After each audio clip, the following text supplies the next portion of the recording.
What if tomorrow you woke up and the world was made of cubes? Not metaphorically, literally cubes. Trees made of perfect blocks, mountains floating midair, water that never flows, and zombies groaning just beyond the fog. Sounds fun? Now imagine, no electricity, no physics as you know them. Gravity, optional. And crafting a bed could mean surviving the night or not. This isn't just a game anymore. It's your reality. So ask yourself, if Minecraft was real, would you survive? Or better yet, would the world survive you? In this video, we're going far beyond pixels and pickaxes. We're diving into a question that's part science, part psychology, and part survival simulation. What would really happen if the mechanics of Minecraft replaced the laws of our universe? Could you live in a world where punching a tree gives you wood, but building a society still requires strategy? Where hunger returns in minutes, but cows respawn endlessly? Where death has consequences, but also a respawn button? From biology to climate, from architecture to morality, we're about to break down every corner of reality and rebuild it, one block at a time. But there's a twist. What if this imaginary world is telling us more about ourselves than we ever expected? Stick around, because by the end of this video, you may not look at Minecraft or your own world the same way again. Before we dive into today's mystery, here's something important. Over 95% of people who watch our videos aren't subscribed to the channel. If you enjoy this type of content, support this channel by subscribing. It only takes 2 clicks for you, but it means a lot to us. It helps us grow, reach more curious minds, and build a strong community around the questions that matter. So go ahead, hit that button, and let's keep exploring together.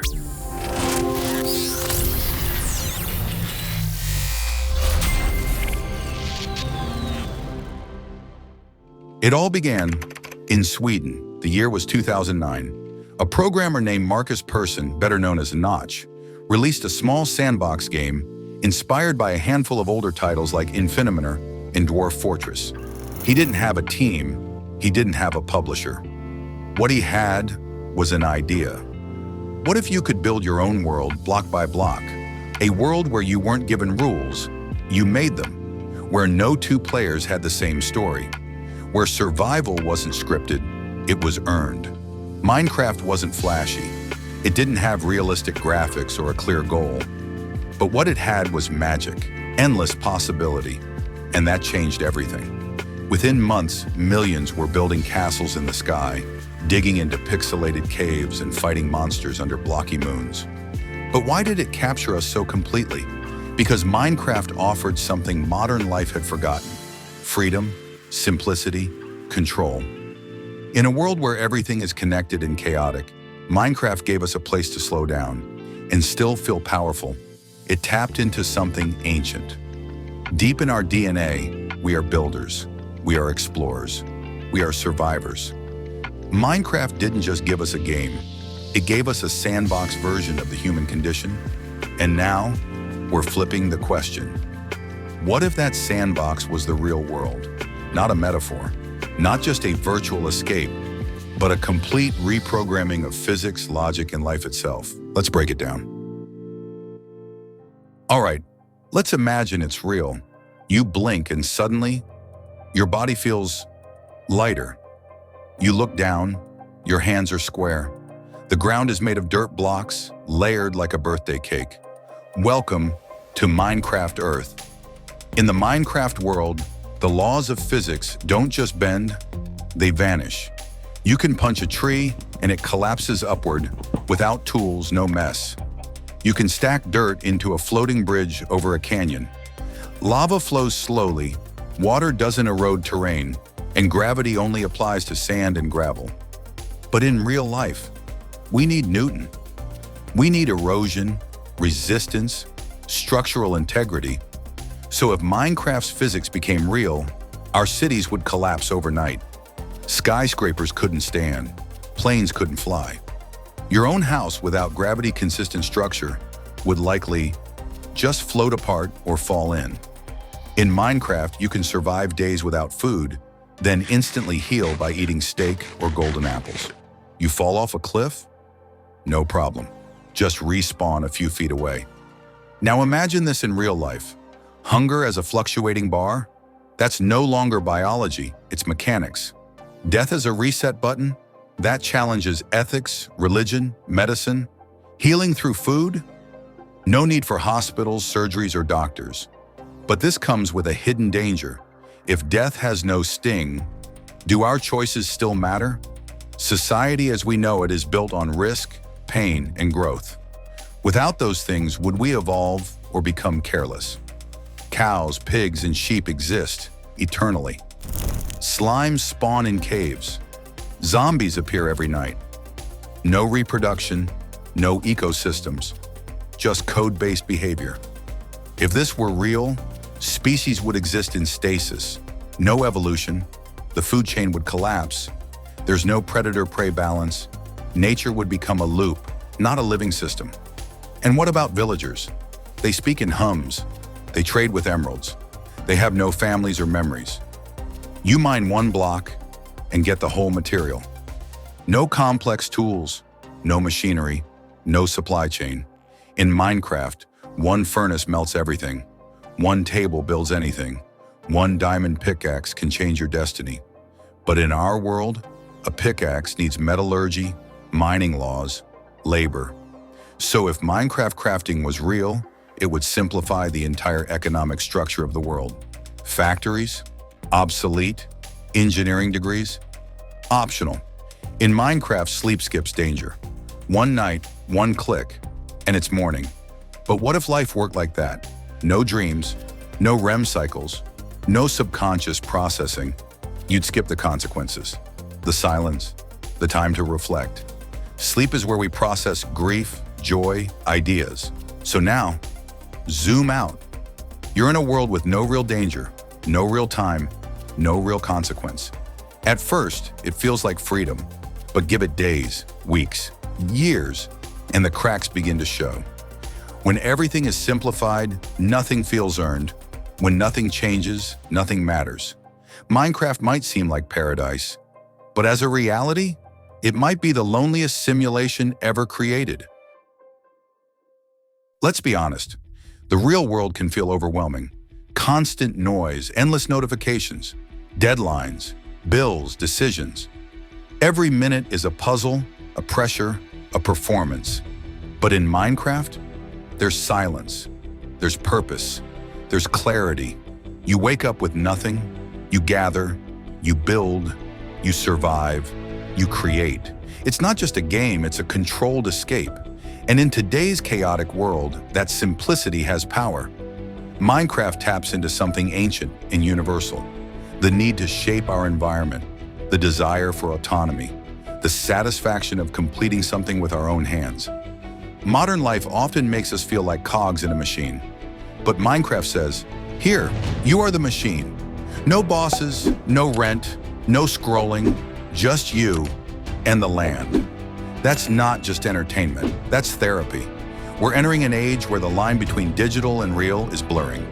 Virtual reality headsets, virtual land sales, artificial intelligence companions. People are already spending more time in digital spaces than in real nature. Minecraft is one of the first massive voluntary universes where people built entire lives. Players have created governments, economies, even religions inside it. Schools use it for teaching. Therapists use it for healing. Architects use it for prototyping. What started as a game is now a parallel civilization. So the question isn't just, what if Minecraft was real? Maybe the better question is, what if it's already becoming real? We dream of safety, of starting over, of control. In Minecraft, the worst-case scenario is a creeper blowing up your house. But in real life, the consequences are messier. You can't rebuild relationships with cobblestone. You can't punch your way through grief. Minecraft removes fear, but also friction. And without friction, there's no fire, no change, no growth. So yes, we want Minecraft to be real, but maybe we don't need it to be. Maybe we just need a world that listens more, rushes less, and lets us build again. So no, we don't live in a world made of blocks. We can't punch trees for wood or stack 64 torches in one hand. But here's the truth. We can live by Minecraft's philosophy, and that changes everything. In Minecraft, nothing appears unless you make it. Every home, every tower, every tunnel, you choose the materials, you shape the space. In real life, we often forget we are still builders. You can shape your time. You can structure your day. You can design your life bit by bit. Don't wait for someone to give you the blueprint. Start with dirt, start with wood. Just start. Minecraft is simple. Blocks, tools, goals. Yet that simplicity fuels millions of creations. In our hyper-complex lives, we crave that clarity. So ask yourself, what can you remove to make space for meaning? A toxic habit? A draining relationship? Endless scrolling? Sometimes deleting one block reveals the diamond underneath. In Minecraft, exploration isn't optional. It's how you grow. And yet in real life, we treat play like a luxury. But curiosity is essential. It's how we stay alive inside. Try new paths, take creative risks, learn something that doesn't matter. You don't need a reason to explore. You need the permission, and Minecraft already gave it to you.